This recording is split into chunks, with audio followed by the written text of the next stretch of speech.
좌우 옆 사람을 보시면서요. 당신은 죽은 자 가운데서 살린 자입니다. 이렇게 얘기 한번 해보시기 바랍니다. 같이 한번 보시면서요.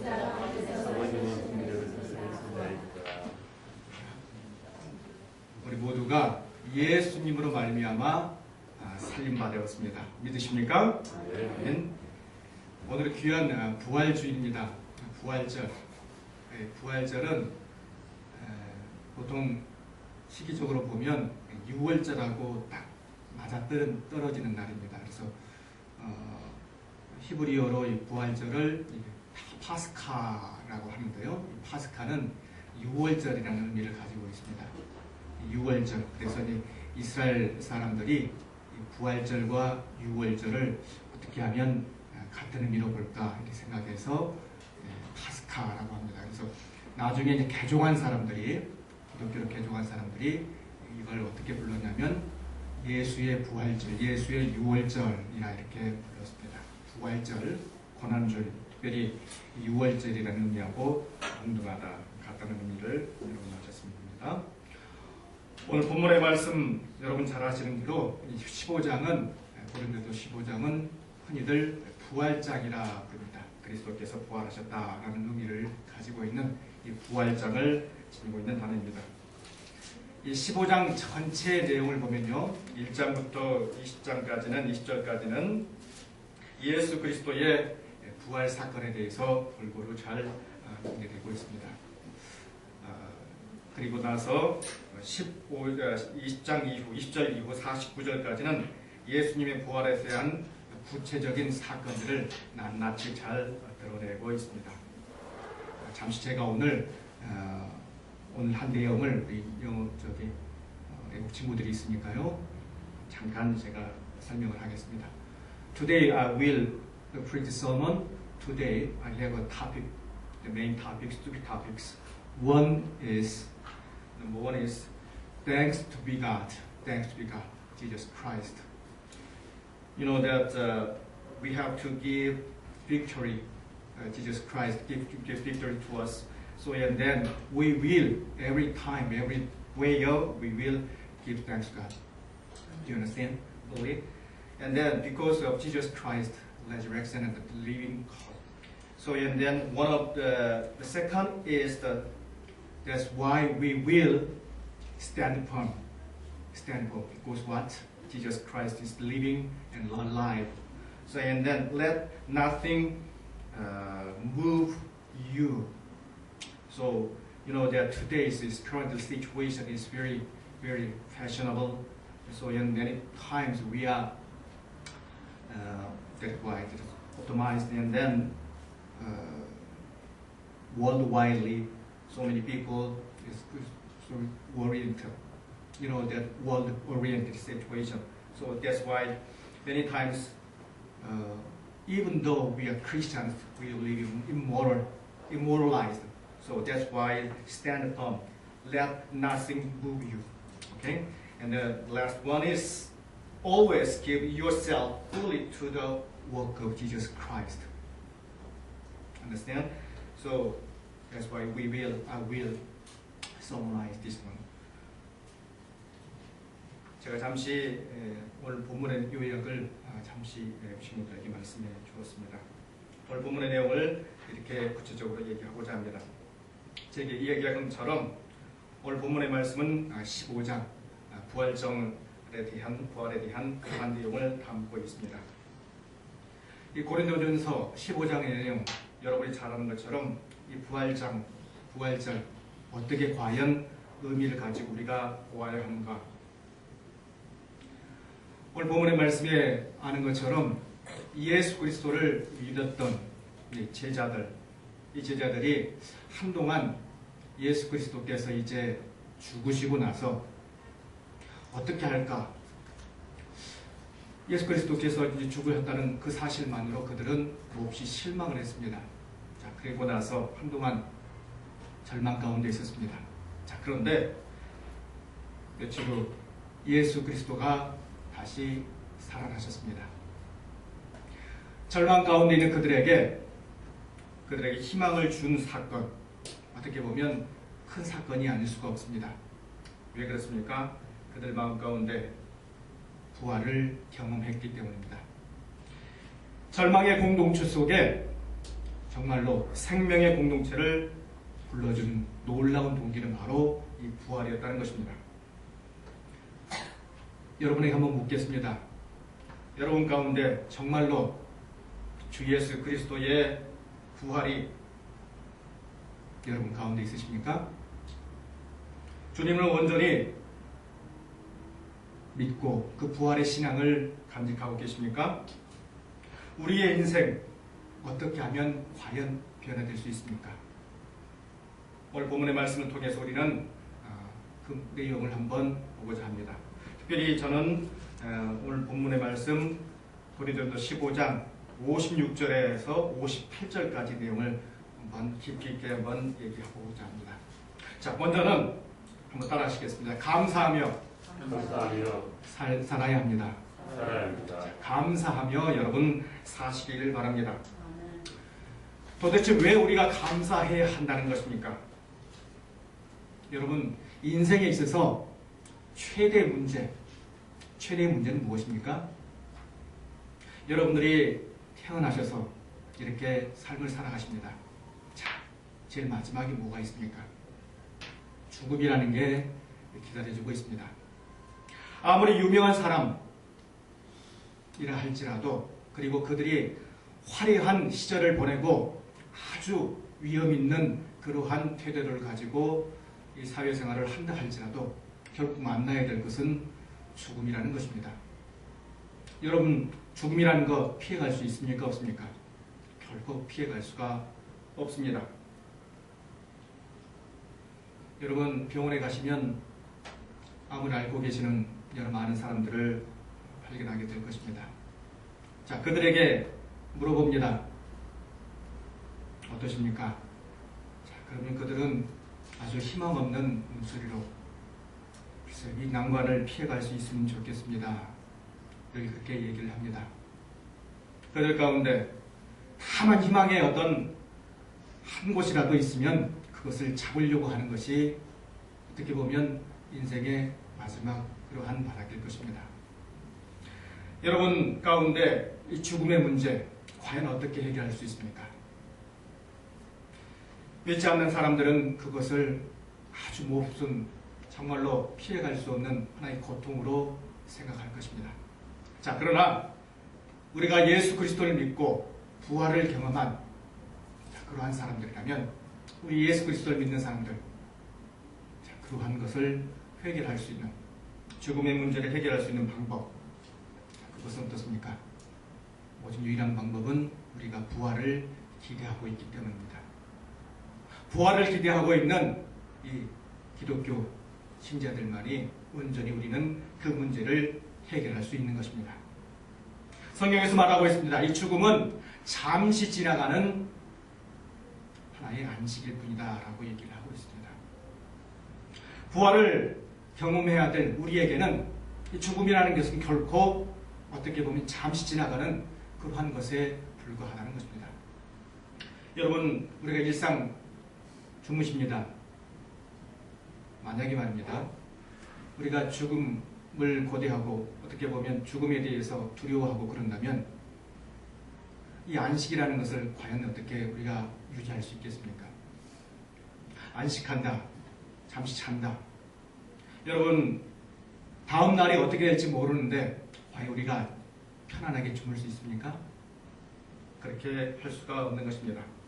두려움이 있고 안식하는 것에 대해서 두려움이 있다면 우리가 과연 어떻게 올바른 편안한 쉼을 얻을 수가 있습니까? 얻을 수가 없을 것입니다. 자, 그러나 우리가 그 다음에 안식, 그 후에 오는 이 부활이라는 것을 우리가 경험할 수 있기 때문에 우리는 그것을 만끽하고 있는 것입니다. 부활이라는 것은요, 이 죽음에 대한 완벽한 처방이라고 생각하면 옳을 것입니다. 완벽한 처방이요, 기쁜 승리라는 것을 여러분 아시길 바랍니다. 57절 말씀에 이렇게 고백하고 있습니다. 바울은 우리 주 예수 그리스도로 말미암아 우리에게 뭘 주신다고요? 승리를 주시는 하나님께 감사하노니라고 얘기하고 있습니다. 감사할 수밖에 없는 이유, 온전히 하나님께서 모든 것을 주관하고 계시기 때문입니다. 그 앞절에 보시면 55절로 56절에 이렇게 이야기하고 있습니다. 사망아, 너희 쏘는 것이 어디 있느냐? 사망아, 내가 쏘는 것이 어디 있느냐? 사망이 쏘는 것은 죄요, 죄의 권능은 율법이라. 이것은 그 당시에 유행했던 하나의 노래 형태로 되어 있는 그러한 구절입니다. 사망아, 너희 쏘는 것이, 승리하는 것이 어디 있느냐? 사망아, 너희 쏘는 것이 과연 어디 있느냐? 사망이 쏘는 것은 뭐라고 그랬습니까? 죄요. 그리고 죄의 권능은 율법이다 라고 얘기하고 있습니다. 그 당시에 많은 사람들이 이 죄와 율법으로부터 자유하지 못했기 때문에 계속해서 거기에 휩싸이면서 살아야만 했었습니다. 자, 그러나 분명히 중요한 것은 그 죄와 그리고 그 권능을 무너뜨릴 수 있는 유일한 방법 중에 하나는 부활에 있다는 것입니다. 자, 그러므로 죽음을 결코 두려워할 수가 없습니다. 여러분, 우리 초대 한국의 많은 선교사들, 그리고 많이 예수 그리스도를 복음을 증거하다가 돌아가신 분들, 그들이 순교하면서까지 그들이 복음을 증거하는 데 있어서 과연 죽음을 두려워했습니까? 하지 않았습니까? 결코 하지 않았다는 것입니다. 오히려 주 예수 그리스도를 찬미하며 돌아가셨다는 것을 알 수가 있습니다. 우리는 예수 믿고 다른 건 몰라도 이 죽음의 문제만큼은 반드시 해결한다는 사실을 꼭 기억하시길 바랍니다. 자, 그리하여서 이 죽음의 문제가 해결되니까 어떻습니까? 우리가 온전히 하나님 앞에 감사하지 아니할 수 없다는 것입니다. 주 예수 그리스도께 항상 감사하는 시간 가지시길 바랍니다. 두 번째로는 흔들리지 맙시다. 같이 한번 따라 보십시오. 흔들리지 말고 삽시다. Stand firm. 그 자리에 가만히 서서 흔들리지 말고 살 거라는 사실을 분명히 가르쳐주고 있습니다. 여러분 잘 아는 것처럼 이 고린도 전서, 후서, 이 고린도는 그야말로 그 당시에 아주 방탕하고 아주 음란하고 부도덕한 그러한 도시였습니다. 자, 그래서 흔히들 그 당시에는 이 사회적으로 봐서 야, 너는 고린도인이다, 이렇게 말을 했을 때는 그야말로 그것은 아주 상스러운 욕과 다름이 없었습니다. 고린도인이 된다. 자, 그것은 네가 방탕한 사람 된다는 것과 일맥상통했던 그러한 뜻이었습니다. 자, 이처럼 세속적으로 물들어 있던 이 고린도 교인, 고린도 사람들, 자, 이것저것 다 받아들여면서 자기들의 원하는 대로 그야말로 그 기쁨을, 쾌락을 누렸던 이 고린도 교회가 딱 하나 받아들이지 않는 게 있었습니다. 그것은 바로 기독교였습니다. 유독이 이 기독교인들에 관해서 예수 그리스도를 믿는 그 자체에 대해서 유독에게 반대했던 그러한 도시였습니다.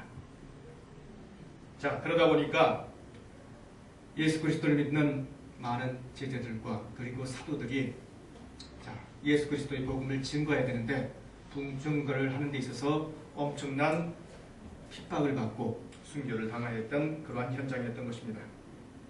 자, 그러면서 58절 이하에 이렇게 얘기하고 있습니다. 그러므로 내 사랑하는 형제들아, 뭐하지 말라고? 뭐하고요? 견실하며 흔들리지 말고 주의 일에 더욱 힘쓰라라고 얘기하고 있습니다. 흔들리지 말라. 견고하며 흔들리지 말 것을 분명히 얘기하고 있습니다. 이 바울은 고린도전서 15장 초두에 이렇게 얘기하고 있습니다. 15장 2절에 보시면 이렇게 얘기하고 있습니다. 너희가 만일 내가 전한 일을 굳게 지키고 헛되이 믿지 아니하였으면 그로 말미암아 구원을 받으리라.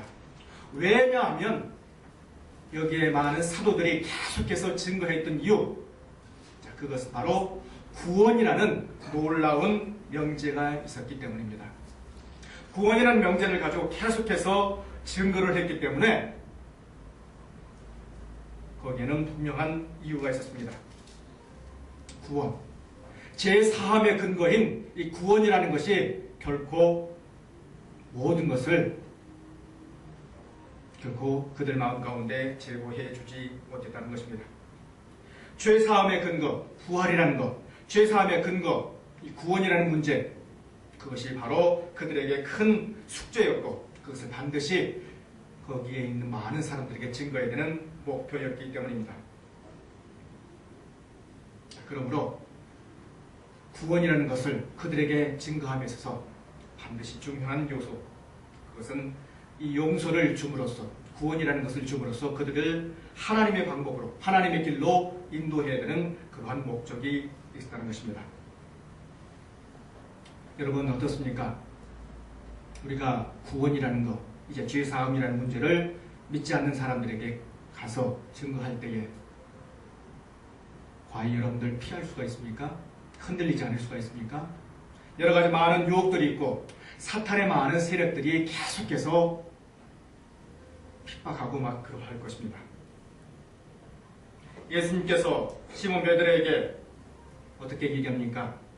누가복음 22장 31절 이하 이렇게 얘기합니다. 사탄이 밀을 까부르듯 하라고 너희를 요구하였다. 지금 무슨 말입니까?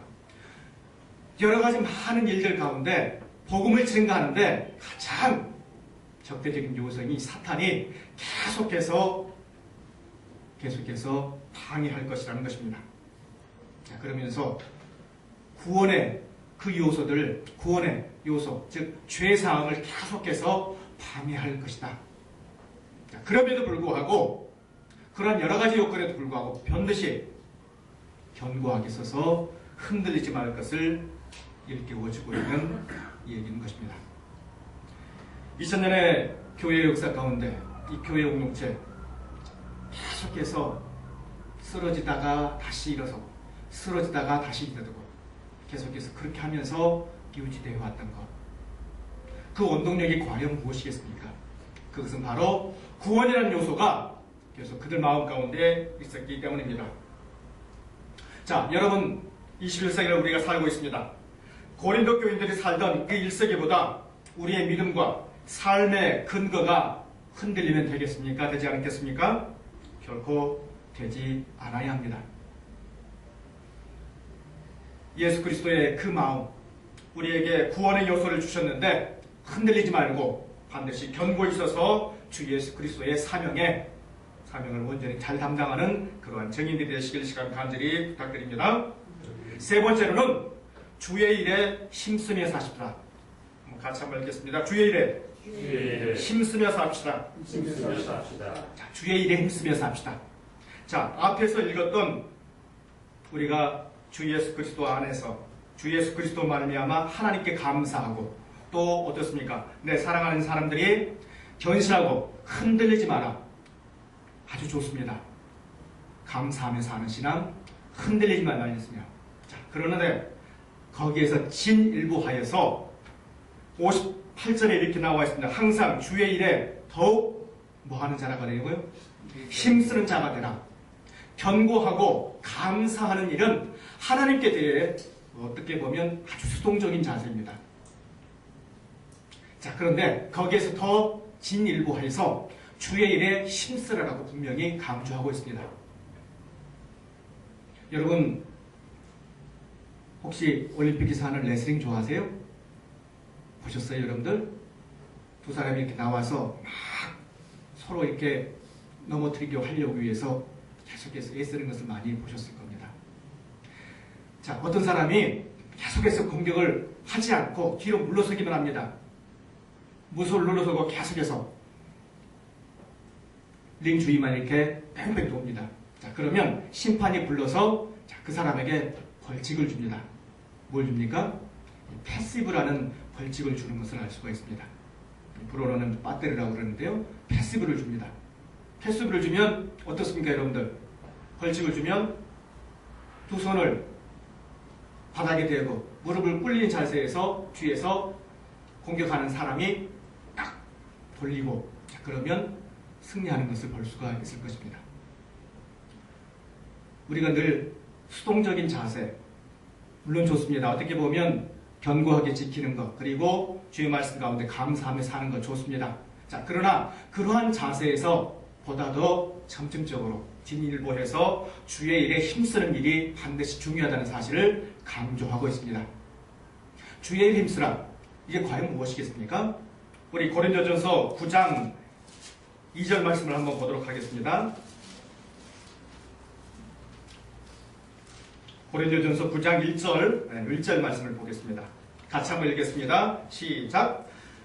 내가 자유인이 아니나 사도가 아니냐? 예수 우리 주를 보지 못하였느냐? 주 안에서 행한 나의 일이 너희가 아니냐? 자, 주에서 행한 일. 자, 이것은 주의 말씀을 증거하는 전도자의 삶을 말하는 것입니다.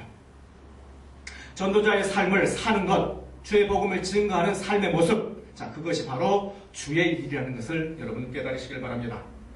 전도하고 양육하고 주의 말씀을 증거하는 그 사명자로서의 분명한 삶을 살아야 합니다. 우리가 지금 여건이 안 돼서 이렇게 주일만 모입니다만은, 자, 주일만 모이는 것이 아니라 계속적으로 우리가 이렇게 형편이 나아지는 대로 성경 공부도 하고 전도하고 열심을 다해서 복음을 증거하는 그러한 사명, 자, 그것이 바로 주의 일을 훨씬 잘 감당하는, 주의 일을 하는 힘쓰는 자의 모습이라는 것을 알 수가 있습니다. 1800년대 영국 교회와 영국 사회가 아주 놀라운 사건 하나 경험하게 됩니다. 유명한 정치가가 등장하는데, 자, 그 사람은 윌버포스라는 사람이었습니다. 이 윌버포스라는 이 정치가가 누구에게 큰 은혜를 받게 되냐면, 여러분 어메이징 그레이스라는 노래 아시죠? 자, 이 어메이징 그레이스를 작곡한 존 뉴턴의 목사님으로부터 큰 회심을 받게 됩니다. 그리고 나서 26세 때 정치가의 입문을 하게 돼서 정치가로서의 역할을 담당하게 됩니다. 그가 계속해서 열심히 노력하여서 하나의 큰 성과를 이루게 되는데, 자, 그것은 바로 그 당시에 아주 영국의 병폐 중에 하나였던 노예 해방운동이었습니다. 이 노예 해방운동을 계속해서 열심을 다해서 그가 진력하고 그의 동료들과 함께 하나의 커다란 공동체인 클래스팜이라는 큰 공동체를 만들어서 그걸 무너뜨립니다. 자, 그리고 나서 만 46년 만에 이 노예 해방제도가, 노예라는 그 폐지 운동이 전격적으로 되어서 승인을 받고 폐지가 됩니다. 놀라운 일이 아닐 수 없었습니다. 이 작은 공동체 안에서 계속해서 기도하며 그 운동이 정말로 하나님 보시기에 합당한 것임을 늘 강조하며 기도하고 열심을 다하였습니다. 여러분, 우리가 지금은 작은 공동체입니다. 그러나 어떻게 보면 이 공동체가 나중에 하나님 보시기에 크게 합당한, 정말로 하나님 보시기에 힘쓰는 그러한 공동체가 될 줄로 믿습니다. 여러분 마음 가운데 비록 지금은 미약하지만 하나님께서 크게 쓰실 것을 기대하시길 바랍니다. 기도하며 주의 말씀에 더욱더 힘쓰며 항상 힘쓰는 자로서의 삶을 살아갈 때에 하나님께서는 기뻐하신다는 것입니다. 여러분, 이 클래스팜이라는 이 조직, 윌리포스라는 이 사람이 계획했던 이 단체가 나중에 노예 폐지 운동을 전개해 가지고 나중에는 교인 수가 무려 엄청나게 그 지역에 있던 많은 대다수의 흑인들이 교회로 유입돼서 크리스찬이 되는 놀라운 사건이 벌어지게 되었다는 것입니다. 여러분 마음 가운데 오늘 이 시간 우리가 주의 일을 다시 한번 생각하며 주의 일이 과연 무엇인가, 수동적인 어떤 입장에서의 그런 모습이 아니라 계속해서 우리의 마음을 진력하여서 능동적인 모습으로 나갈 때 하나님께서는 더욱더 그 기쁨을 좋아하신다는 것을 기억하시길 바랍니다. 여러분, 부활신앙, 이 부활신앙은 실제적인 것입니다. 한순간에 머무는 것이 아니라 계속해서 점진적으로 진행해야 되는 것이 우리의 목표인 것입니다. 여러분이 우리가 어떻습니까? 믿음 생활을 합니다. 이 믿음 생활, 믿음이라는 것 어떻게 보면 대부분의 사람들이 이렇게 얘기합니다. 그냥 믿으면 되는 거지. 자, 그렇게 얘기합니다. 자, 그러나 반드시 중요한 요소는 이 믿음이라는 것은 행위와 함께 가야 한다는 것입니다. 여러분 기억하시길 바랍니다. 부활에 대한 믿음과 소망이 있는 사람은 반드시 세상 사람들과 차별된 그러한 신앙생활을 갖추어야 합니다. 여러분 마음 가운데 이 감추어진 보화가 있는데 그 감추어진 보화를 계속해서 어떻습니까? 써 먹어야 합니다. 계속해서 감추고 다분히 그것을 세상적인 방법으로 사용한다면 우리 믿지 않는 사람들과 똑같기 때문입니다. 여러분 마음 가운데 있는 달란트, 풀과 같은 그러한 일시적인 쾌락을 추구하는 것이 아니라 하나님의 백성으로서 계속해서 그 감추어진 보화를 하나님 보시기에 합당한 데 쓰임받는, 그래서 그 일을 위해서 계속 힘쓰는 여러분의 모습이 되시길 바랍니다. 소망과 가치관, 그 모든 즐거움 다 하나님의 일을 위해서 쓰시기를 바랍니다. 특별히 여러분 이 부활이라는 신앙, 이 부활신앙, 다분히 우리가 미래만을 보는 게 아니라 우리가 현재 살아감에 있어서 현실에 있어서 과연 그 부활신앙을 어떻게 적용할 것인가 한번 곰곰이 생각해 보시길 바랍니다. 한국교회 모든 대부분의 많은 신앙인들이 우리가 너무나 부활에 대해서 그 미래적인 것만 보고 현실은 그냥 뭐 대충 살아도 되겠지 하는 어떤 그러한 마음이 있습니다. 자, 그러다 보니까 부도덕하고 어떻습니까? 그냥 부정한 것과 타협하는 그런 모습을 많이 보게 됩니다. 여러분 우리나라에서 부도덕한 사람, 부류들 세 개의 그룹이 있습니다. 이 첫째 그룹 뭐라고 생각하십니까 여러분들? 종교인이라고 합니다. 자, 그리고 두 번째가 연예인, 세 번째가 정치가라고 합니다. 여러분 마음 가운데 우리 마음을 다시 한번 확립하여서 부활신앙, 반드시 그 신앙이라는 것이 다분히 미래에만 있는 것이 아니라 현실에 맞게끔 현실 속에서 어떻게 부활의 그 증인으로서의 삶을 사는가 다시 한번 우리 마음속을 다시 한번 다져보면서 부활 생명을 소유하며 항상 믿는 자로서 본이 되는 그러한 삶이 되시길 시간 간절히 축원드립니다. 감사하며 그리고 견고히 흔들리지 말고 그리고 더욱 중요한 주의 일에 힘쓰는 자로서의 그 사명을 잘 담당하는 여러분이 되시길 시간 간절히 축원드립니다. 기도하시겠습니다. 은혜가 풍성하신 주 하나님 감사합니다. 우리 마음 가운데 예수 그리스도의 본을 받기를 진심으로 원하옵나이다. 주여 이 시간 우리가 부활 경험하는 자로서 부활을 아는 자로서 예수 그리스도의 그 사명자로서 삶을 살기를 원하옵나이다. 아버지 하나님 이제 우리가 예수 그리스도를 온전히 믿었습니다. 영적인 부활을 경험했습니다. 아버지 하나님 이제 우리가 더욱더 미래의 부활의 소명을 갖게 사는데 아버지 하나님 우리 마음 가운데 주의 일을 더욱더 감당하는 힘쓰는 자로서의 삶을 살기를 원하옵나이다. 하나님 마음에 합당한 자로서의 삶을 살기를 원하옵나이다. 하나님께 감사하며 흔들리지 아니하는 신앙을 갖기를 원하옵나이다. 더욱더 그리하여 또한 힘쓰는 자로서 전도하는 자로서 복음을 온전히 잘 증가하는 저의 삶을 살기를 원하옵나이다. 아버지 하나님께서 함께하여 주시고 우리 마음 가운데 그러한 마음이 아버지 하나님 들도록 우리 마음을 다스려 주시옵소서. 주 예수 그리스도 이름으로 간절히 기도하옵나이다. 아멘.